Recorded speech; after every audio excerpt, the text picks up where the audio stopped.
All right, here we go. So, this video is about my transition from Windows 10, which I've been using for about a decade now, to Linux Mint Cinnamon. And I'm going to be installing Linux Mint Cinnamon, hopefully, on my daily driver PC.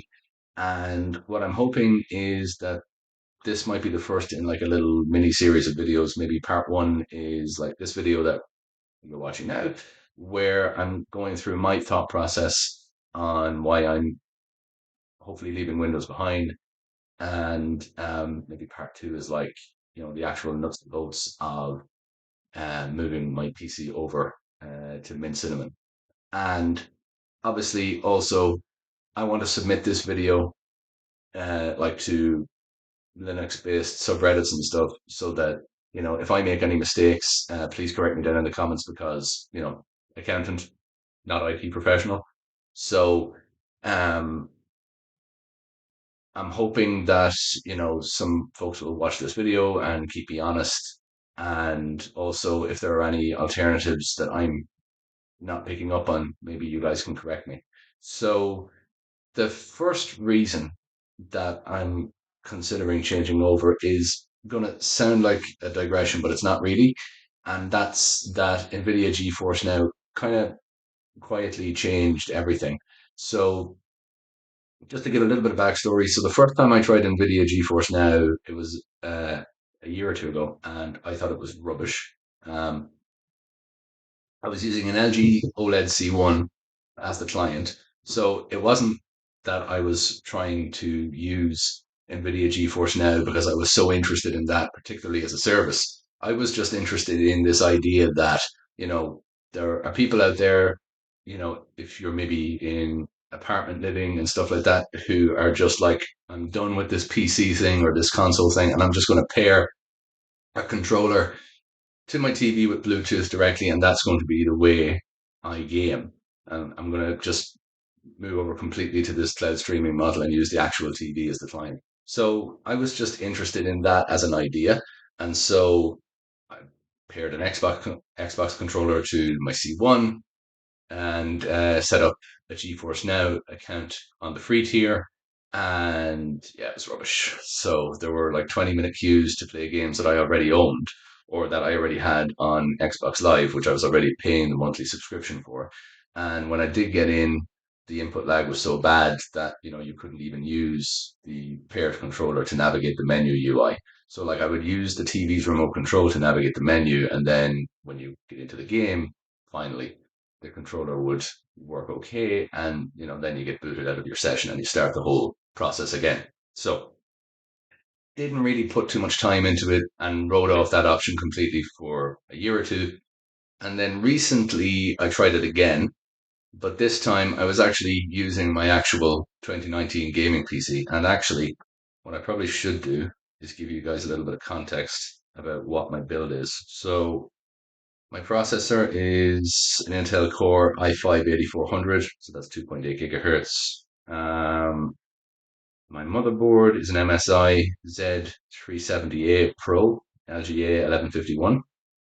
And for memory, I have Corsair Vengeance DDR4 2400, 16 gigabytes of that. So I have two of those, 16 gig total RAM.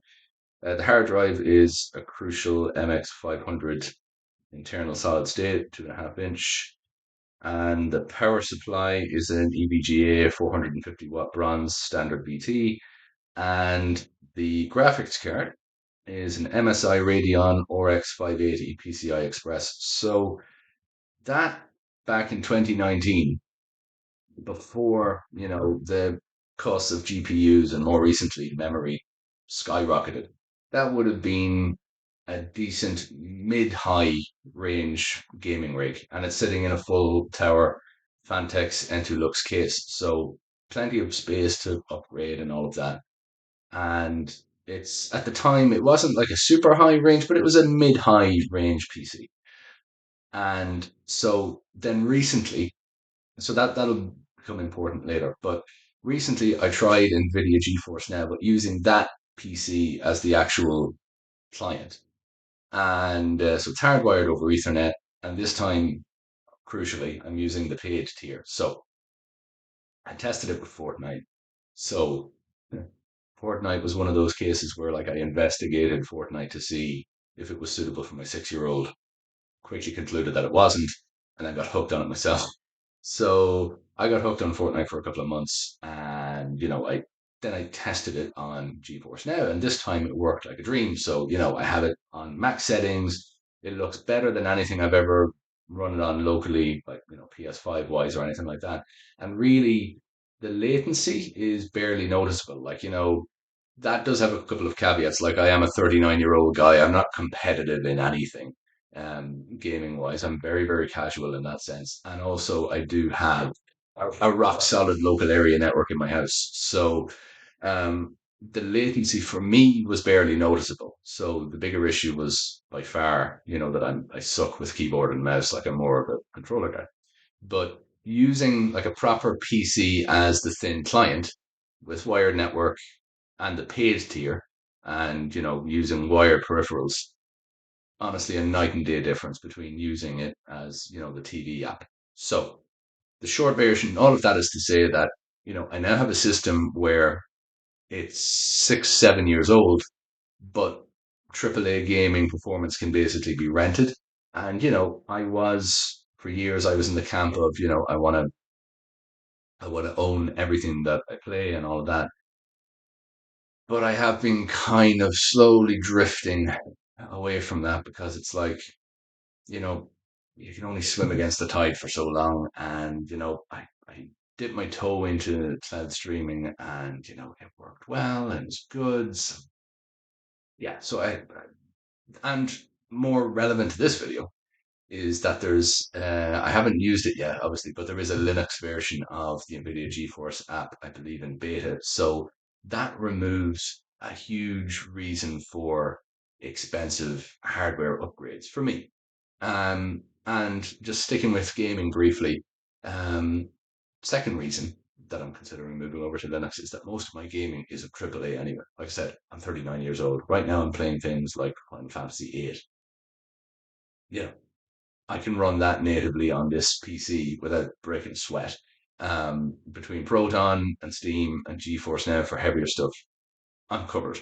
So I don't play very many anti-cheat online games, so that limitation for Linux doesn't really hit me very often. So, and then moving past gaming, like the stuff that I use this rig for, like office productivity type stuff, works fine on Linux. So for work from home, day to day stuff, I'm using Word, Excel, PDF tools, Spotify, a tool to remote into other devices like Parsec or Remote Desktop Manager. I have a password manager.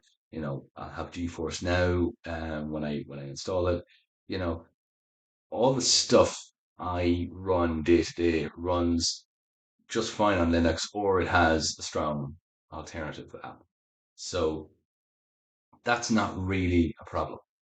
The fourth reason is actually quite interesting is that my house already has a Linux ecosystem in it. So I've already got multiple Linux boxes around the house. Now they're all um, single use devices. So they're all like 7, 8 years old, small form factor Dell Optiplex machines that I've repurposed and put, I have Anti-X on the one end in the garage. I've got Mint Cinnamon already on the one in the living room. And I've got um, Ubuntu server with a lightweight XCFE desktop on the Plex server. So um, that's all been relatively low stakes stuff because again, it's not my daily driver, and I really don't need those computers to do anything really except access a web browser. So this feels like it's a little bit more of a high stakes game because again, this is my daily driver and it's the last Windows PC in the house. But like I said, I've already got multiple Linux boxes around the house. Being able to SSH into all of them and use SMB shares, move files around easily, you know, wake the machines up remotely over LAN, that's a big practical advantage. So I can just sit here at my desk, and I can SSH into any of those boxes around the house from my desk, that would actually make the rest of the home setup a lot easier to manage. Um, and the we're coming upon the last reasons. Like maybe this is all sort of one big reason, and this might be one people relate to a little bit more. So right now, the Windows 11 situation makes no economic sense for me. So, like I said, what are we rocking here? We're rocking an MSI Radeon RX 580 on the graphics card, and more relevant is we have the Intel Core i5 8400 processor, 2.8 gigahertz. So the problem is that for me to upgrade to Windows 11 because of these new security requirements, I can't just upgrade to Windows 11 because Microsoft will not let me. So um, I have a couple of options at this point. So this is kind of the thought process. I could build the dream PC. So, I could completely rip out everything in this tower and spend anywhere between 1,500 and 4,000 euros building the dream PC. That is not happening, unfortunately. Um, you know, to recreate the position that this PC held in the 2019 market in 2026, you're going to spend, you know, at least 500 euros or more on memory alone. Like DDR5 has gone insane lately, and graphics cards have gone insane. You could just to recreate what the equivalent of this computer in terms of its capability in 2026, you could easily drop 1,500 euros on the graphics card and the memory alone, if not 2,000 euros. And to get the same capability that I get from the highest tier of Nvidia Geforce Now locally, like you're talking about closer to 4,000 euros. And like I said, that money has better uses. If I had that sitting in a bank account, you know, there would never be a situation where I could go, oh, everything else is covered. I'm just going to throw 4,000 euros on a new computer. Not happen. So the Dream PC option is out. Then there's the halfway house option. So this is still a new motherboard and a new CPU. And this is still going to cost hundreds, just not thousands. And what the halfway house is just improving this rig enough so that I have the privilege of upgrading to Windows 11. And, that's still going to be new motherboard, new CPU. Will it match NVIDIA GeForce Now performance locally? No. Will it give me the access to Windows 11 that I could get from, a budget office laptop? Yeah, but who cares? You know, um, it's still going to cost hundreds of euros, and it's not really a super compelling option. And you know, that's for me to get a daily driver device that's officially supported by Microsoft for Windows 11. Now, probably some people might say, hey, you can just hack Windows 11 onto your current system. And that's true. So I like my my computer here, the 2019 build, is vastly more capable in terms of raw power than tons of laptops which you can buy off the shelf today, which run Windows 11 out of the box.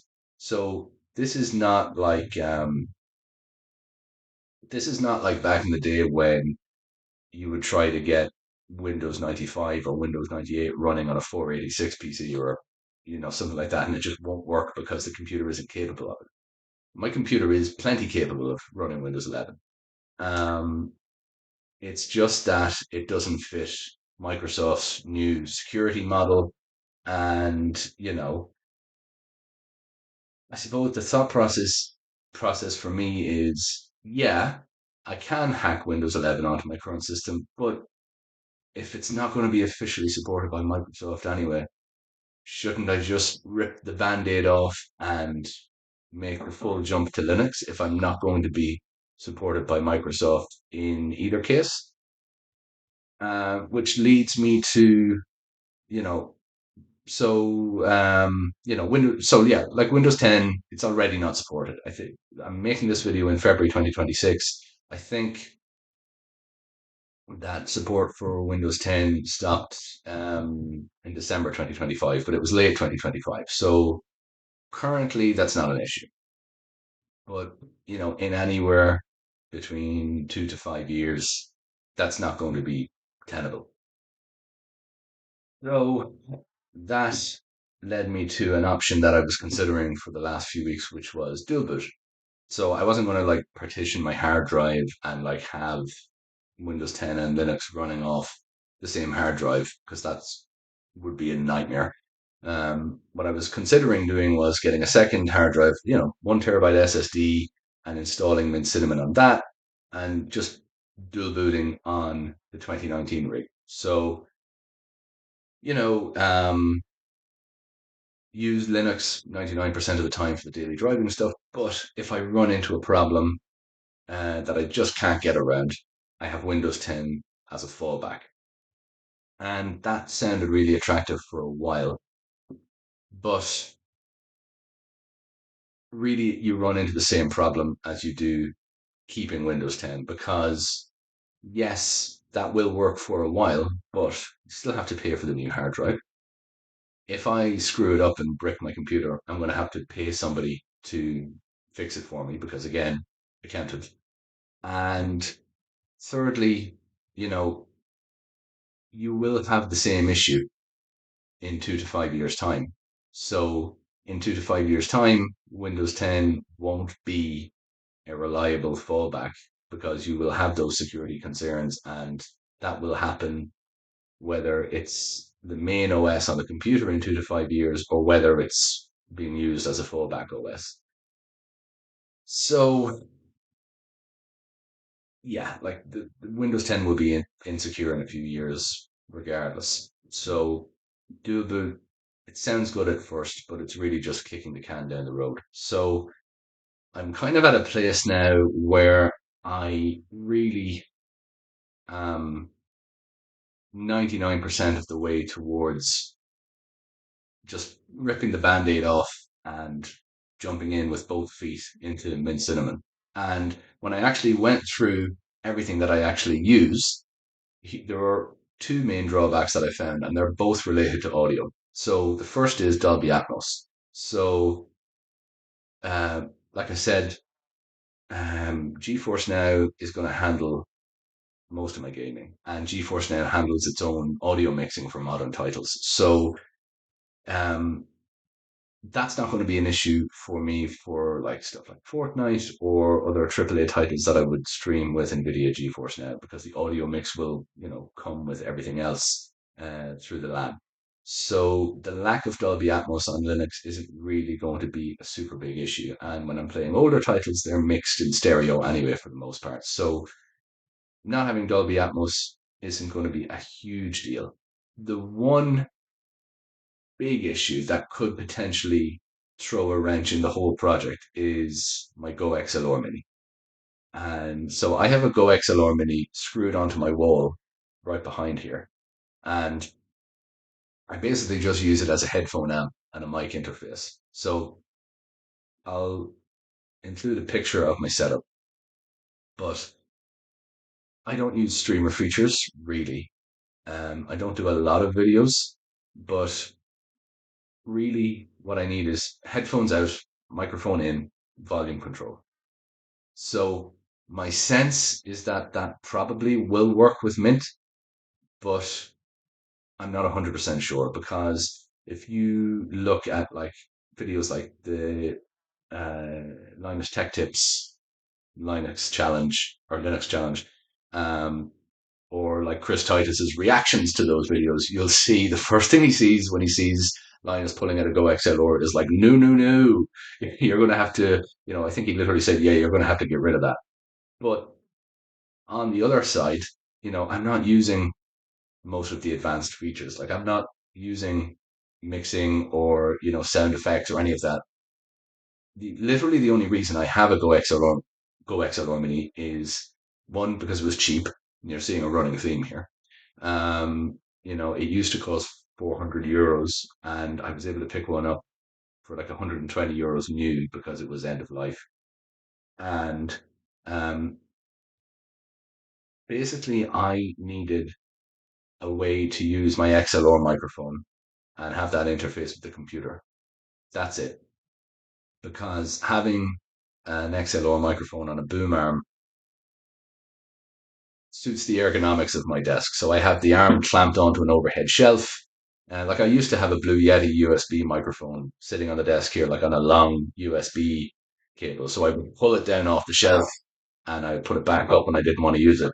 Having the XLR mic on an arm actually just suits the ergonomics of the desk better. But I have no particular love of XLR for its own sake, and I definitely don't use most of the streaming features that the Go XLR Mini offers. I literally just plug my headphones into it with the 3.5 mm jack, and I plug the XLR microphone into it on the XLR side, and that's it. So I am hopeful that that should continue to work on Mint Cinnamon because, like I said, I don't need the advanced features, and hopefully Mint might just see it as, a basic audio interface. Um, but if that doesn't work on Mint, then I would literally have to rip that out of the wall and figure out some new hardware for the setup, which kind of defeats the purpose of this whole project, to be honest. So I think the first thing I'm going to do, which is going to be the start of part two in this, and I've been rambling for over 20 minutes now, so I'm going to wrap this up. So part two is going to start with me booting Mint from a USB stick to test whether this audio setup works as a basic USB audio interface thing. And if it does, that's basically the last blocker gone. So where we are right now is the cloud gaming solved the performance problem. Linux solves the OS cycle and the infrastructure problem. So the only real question is one piece of audio hardware. And so after that, we're going to boot Linux Mint Cinnamon from the USB and see what actually happens. And yeah, it's kind of the end of an era because like I've used Windows since I was 7 years old. That's over 30 years ago. I have a retro PC. You can't see with the fancy fake background, but I have a retro PC in the corner here that's running Windows 95. I've got a lot of nostalgia attached to this line of operating systems, but it's gotten to the point now where Windows is forcing me to either dump money into a hardware upgrade that I'm not ready to do, or figure something else out. And for now, anyway, I think I have to figure something else out. So, um, what's like I said, what's next is we're going to boot Mint from a USB stick, see what happens, and if you guys have any opinions or critiques or thoughts, please post in the comments and let me know. And I'll see you soon.